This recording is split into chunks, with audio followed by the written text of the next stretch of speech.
மக்களே இந்த ஒரு பதிவில் நம்ம என்ன பார்க்க போகிறோம்னா ஆக்சுவலாக ரெண்டு விஷயங்கள் இந்த வீடியோவில் நான் உங்கள்கிட்ட ஷேர் பண்ணிக்க போகிறேன். ஒன்று பார்த்தீங்கன்னா அஜித்குமார் அவங்களோட சகோதரர் சன் நியூஸை நல்லா கேள்வி கேட்டிருக்காருங்க. நல்லா கேள்வி கேட்டதின் விளைவாக சன் நியூஸ் என்ன பண்ணியிருக்காங்க, என்ன நடந்தது, ஏன் கேள்வி கேட்டார், அவருடைய கேள்வியை ஏன் தாவேகா தொண்டர்கள் கொண்டாடிக்கிட்டு இருக்காங்க அப்படிங்கிறத பற்றி தெளிவானமாக அந்த ஒரு பதிவில் பார்க்க போகிறோம். நம்பர் 1. நம்பர் 2 பார்த்தீங்கன்னா நம்மக்கிட்ட ஒழுக்கம் இருக்கா, நீங்களாம் ஒழுங்கானவங்களா அப்படிங்கிற மாதிரி நிறையா கேள்விகள் தேர்தலுக்கு முன்னாடிலேருந்து இப்போ வரைக்கும் நம்மளை நோக்கி எழுப்பிக்கிட்டே இருப்பாங்க. ஆனால் சைக்காலஜியா இந்த செய்தியை பாருங்களேன், நம்ம தொண்டர்கள் இந்த வேலையில் ஈடுபடவே இல்லை.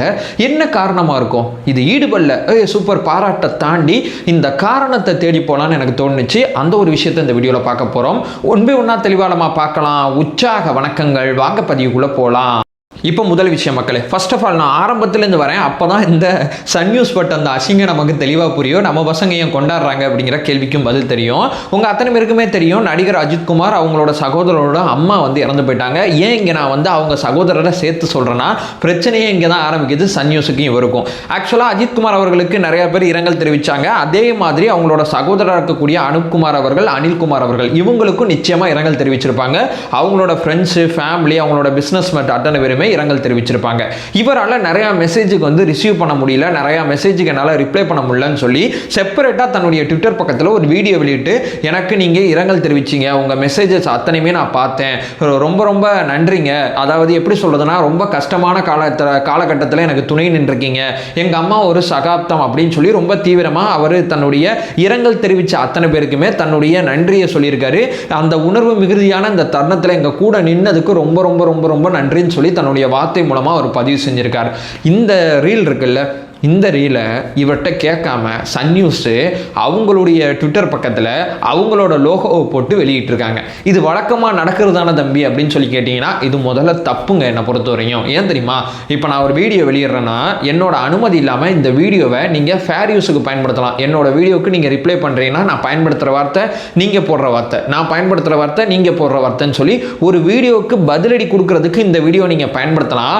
என்னோட வீடியோவை அப்படியே உங்கள் யூடியூப் சேனலில் போட்டால் அது எப்படி தப்போ, அதே மாதிரி இவரோட வீடியோல எந்த விதமான விஷயத்தையும் மாத்தாம அப்படியே அந்த ரீலை எடுத்து மேலே மட்டும் இவங்களோட லோகோவை போட்டு இப்படி போட்டோன்னா இவர் என்ன பண்ணிட்டாரு, டென்ஷன் ஆயிட்டார். டென்ஷன் ஆகி கீழே போய் கேள்வியை கேட்டார். எங்க அவரோட ரீலை போட்டிருந்தாங்களோ அந்த ரீலுக்கு கீழே போயிட்டு, என்னோட ரீலை நீங்க என்னோட அனுமதி இல்லாம என்கிட்ட எதுவுமே கேட்காம எப்படி நீங்க பயன்படுத்தலாம் அப்படிங்கிற கொஸ்டினை அபட்டமா அவங்க எங்க போட்டிருக்காங்களோ அங்க போய் தன்னுடைய முழு பலத்தை வச்சு கேள்வி கேட்டார்னு சொல்லுவேன். ஏன்னா பெருசாக சன் நியூஸை பகச்சிக்க மாட்டாங்க யாருமே. இவர் ஒரு ஸ்டார்ட் அப் கம்பெனி நடத்திக்கிட்டு இருக்காரு. ஆக்சுவலாக பார்த்தீங்கன்னா அந்த வரன்லாம் பார்த்து கொடுக்குறாங்கல்ல, அது சம்மந்தப்பட்ட ஒரு நிறுவனத்தை தான் இப்போ அவர் நடத்திக்கிட்டு இருக்காரு. வேறு சில நிறுவனங்களில் இருந்தார், இப்போ இவர் பிரதானமாக அந்த நிறுவனத்தை நடத்திக்கிட்டு இருக்காரு. அது கொஞ்சம் வித்தியாசமாக இருக்குன்னு வச்சுங்களேன், மற்ற மேட்ரிமோனியோட இது கொஞ்சம் வித்தியாசமாக இருக்குன்னு வச்சுங்களேன். இப்படிப்பட்ட ஒரு பிஸ்னஸ் பீப்புள் நேரடியாக போய் அந்த சண்டையை செஞ்சாருங்க. அப்போ சன் நியூஸ் என்ன பண்ணாங்க, வேறு வழி தெரில அவங்களுக்கு, அதை டெலீட் பண்ணிட்டு ஓடிட்டாங்க அப்படிங்கிறதா யதார்த்தமான உண்மை. சன் நியூஸ் அப்படிங்கிறது நியூஸாக இருந்தால் பிரச்சனை இல்லைங்க, அது ஒரு மீம் பேஜா மாறிச்சு அப்படிங்கிறதா யதார்த்தமான உண்மை. அதாவது ஒரு செய்தி நீங்க கொடுக்கிறது வேறங்க, ஒரு திமுக இருக்கக்கூடிய கொத்து செயல்படுவாங்கல்ல அந்த மாதிரி மிக மட்டமா மிக மோசமா தான் ஒரு செய்தி வெளியிடுறோங்கிற எந்த விதமான விஷயம் இல்லாம ஒரு மீம் பேஜ் நடந்துக்கிற மாதிரி இவங்க நடந்துக்க ஆரம்பிச்சாங்க. அதன் விளைவு தான் இது. இது சன் நியூஸ்க்கு மட்டும் இந்த கேள்வி கேட்டாரு, இது கரெக்டா மற்ற நியூஸ் சேனல்லாம் போட்டுக்கிட்டு இருக்காங்களே, இப்போ வழக்கமா இப்போ இவர் இந்த வீடியோ போட்டாரு, அவர் அந்த வீடியோ போட்டாருங்கிற அந்த போடுற விஷயம் தப்புங்க. அவர் அந்த வீடியோ போட்டிருக்காருன்னா நீங்க இந்த மாதிரி வீடியோ வெளியாயிருக்கு, அந்த வீடியோல இந்த கருத்து சொல்லியிருக்காரு, நியூஸ் கார்டு போடலாம். அந்த வீடியோவை நீங்க பயன்படுத்த போறீங்கன்னா அந்த வீடியோல நடுவுல உங்களுடைய உழைப்பு ஏதாவது இருந்தா மட்டுமே அது உங்களோட சேனல்ல போடணும், இல்லாட்டி போடவே கூடாது. இளையராஜாவை நிறைய பேர் கிண்டல் பண்ணுவாங்க, காப்பிரைட்டுக்காண்டி சண்டை போட்டுக்கிட்டு இருக்காருன்னு சொல்லி. அவரோட சண்டையும் இந்த மாதிரி ஒரு தாட் ப்ராசஸ் இருக்கக்கூடிய ஒரு சண்டை தான். படத்துல நான் இசையை அமைக்கிறேன், படத்துக்கு தான் நான் வித்திருக்கேனே தவிர இசையை விற்கலங்கிற அந்த ஒரு ப்ராசஸ் போயிட்டு இருக்கல, காப்புரிமை சம்பந்தப்பட்ட விஷயம். அதே மாதிரி ஒரு பாயிண்ட் ஆஃப் வியூ தான் இது. இது தப்பு அப்படிங்கறத ரொம்ப துரிதமா ரொம்ப கரெக்டா क्वेश्चन பண்ணார்ல. இந்த சன் நியூஸ்க்கு யாராவது ஒருத்தங்க ஏதாவது ஒரு क्वेश्चனை கேட்கணும்ங்கிறது ரொம்ப நாளா நான் எதிர்பார்த்துட்டு இருந்தேன். அது அஜித்குமாரோட சகோதரர் கேட்பாருங்கிறது நான் எதிர்பார்க்காத ஒரு சம்பவம். அந்த சம்பவம் நடந்த பிறகு சன் நியூஸ்க்கு என்ன பண்றதுன்னே தெரியாம டெலீட் பண்ணிட்டு ஓடனா பாத்தீங்களா, அங்க நிக்கிறாருங்க அஜித்குமார் அவர்களோட சகோதரர் அனில்குமார் அவர்கள். அப்படிங்கறதா யதார்த்தமான உண்மை. ஏன்னா 4 வார்த்தை கேட்டாலும் நறுக்குன்னு கேட்டா மனுஷன் அப்படின்னு சொல்லுவாங்கல்ல, அதுதான் இது. ஸோ இது ஒன்று நடந்திருக்கு, இதை தள்ளி வச்சிருங்க. இப்போ ரெண்டாவது, திருச்சியில் வந்து நம்ம முதலமைச்சர் விஜய் அவர்கள் நன்றி தெரிவிக்க போனாங்க. அப்போது பார்த்தீங்கன்னா இந்த வாழைத்தார் கட்டியிருந்தாங்க. நம்ம இது வரைக்கும் வாழைத்தார்லாம் பெருசாக எங்கேயுமே கட்டி நம்ம பார்த்தது கிடையாது. நம்ம விஷயங்கள் எத்தனையுமே அது இருக்கவே இருக்காது. நம்ம தோழர்கள் நிறையா பேர் என்ன சொன்னாங்கன்னா, ஏன் இது புது பழக்கம், இது அன்வான்டடு, தேவையில்லாத ஒரு வேலை, ஏன் சொன்னாங்கன்னா இதை போய் பறிப்பாங்க, இந்த மாதிரி நடக்கும், அந்த மாதிரி போகும், அதனால இது அன்வான்டட் அப்படின்னு சொல்லி நம்ம தோழர்கள் நிறையா பேர் ட்விட்டர்லேயும் சொன்னாங்க. வேறு சில சமூக வலைதளங்கள்லையும் வந்து இது வேணாம் தலைவா அப்படின்னு சொல்லி ரொம்ப நாகரிகமாக ரிக்வஸ்ட் வச்சுக்கிட்டே இருந்தாங்க. நம்ம அத்தனை பேரும் எதிர்பார்க்காத ஒரு விஷயம் என்ன தெரியுமா?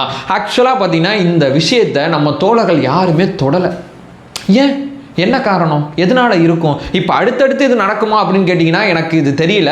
பட் இந்த தடவை இது நடக்கலைங்கிறது எல்லாருக்கும் ஆச்சரியமாக இருக்குது. ஆனால் இதுக்கு பின்னாடி ஒரு உளவியல் இருக்குது அப்படிங்கிறதான் நான் சொல்ல வரேன். ஏன்னா இங்கே வந்த தோழர்கள் தலைவரை பார்க்கணுன்னு வந்தாங்க. தலைவரை பார்த்துட்டு கிளம்பி போயிட்டாங்க. அவ்வளோதான். தலைவரை பார்க்க வண்டியில் இது பண்ணுறது, முந்தி அடித்து போகிறது, நாற்காலி மேலே ஏறுறது, மரத்து மேலே ஏறுறது, இந்த மாதிரி விஷயங்கள்லாம் பண்ணுவாங்க. அது அத்தனையுமே தப்பு தான். அது அத்தனையுமே பண்ணணும் அப்படிங்கிறதெல்லாம் நான் என்கரேஜ் பண்ணலை. அது அத்தனையுமே தப்பு தான். ஆனால் அது ஒழுக்கக்கேடு நிறைய பேர் நிறைய வேலை சொல்லும் போது அது அத்தனைக்கும் காரணம் அவரை பார்க்கணுங்கிற எதிர்பார்ப்பு மட்டுமே. சரி, அப்படி ஒழுக்கக்கேடாக இருந்தவங்க இங்கிட்டு போயிட்டு இந்த கொத்தூஸ் பண்ணுவாங்களே, பிடிச்சி இழுத்துக்கிட்டு அந்த வண்டியை அப்படி சாச்சிக்கிட்டு இதை பண்ணிக்கிட்டு அதை பண்ணிக்கிட்டுலாம் நிறையா பண்ணுவாங்களே, ஏன் பண்ணலை? அவங்களோட பர்பஸ் இது கிடையவே கிடையாது. அவங்களோட பர்பஸ் ஒன்றே ஒன்று தான், அவரை பார்க்கணும். அவரை பார்க்கறதுக்கு முந்தி அடித்து என்னென்ன செய்யணுமோ அத்தனையும் செய்வாங்க. அது நீ என்ன சொன்னாலும் கேட்க மாட்டுறாங்க அப்படிங்கிறதான் யதார்த்தமான உண்மை. பட் இந்த இடத்துல ஏன் போகலன்னா ரொம்ப சிம்பிளுங்க. திமுகவை பொறுத்தவரையும் திமுகவோட தொண்டர்கள் பிரதானமாக எப்படி இருக்காங்கன்னா, தலைமை எவ்வளோ சுருட்டுதோ சுருட்டுது, கீழே இருக்கிற அமைச்சர் பெருமக்கள் எவ்வளோ சுருட்ட முடியுமோ சுருட்டினாங்க, அதற்கீழே இருக்கக்கூடிய மேயர் இந்த மாதிரி பதவிகள் இருப்பாங்கல்ல, அவங்க எவ்வளோ சுருட்ட முடியுமோ சுருட்டுறாங்க. கடைசியாக தொண்டர்களுக்கு என்ன பண்ணுறதுன்னு தெரியல, வாழை மரத்தை சுருட்டிக்கிட்டு இருக்காங்க. இதான் யதார்த்தமான உண்மை. கிடைச்சதை எடுத்துகிட்டு போவோமே வீட்டுக்கு, என்ன தப்பு இருக்கு? நம்ம கட்சியோட மீட்டிங்ல ஏன் நம்ம தோழர்களுக்கு இது வரவே இல்லைன்னா, நம்ம கிடைச்சதை சுருட்டுறதுக்காண்டி அரசியலுக்கு வரல, நம்ம நன்றி கடன் செலுத்த தான் அரசியலுக்கு வந்திருக்கோம்.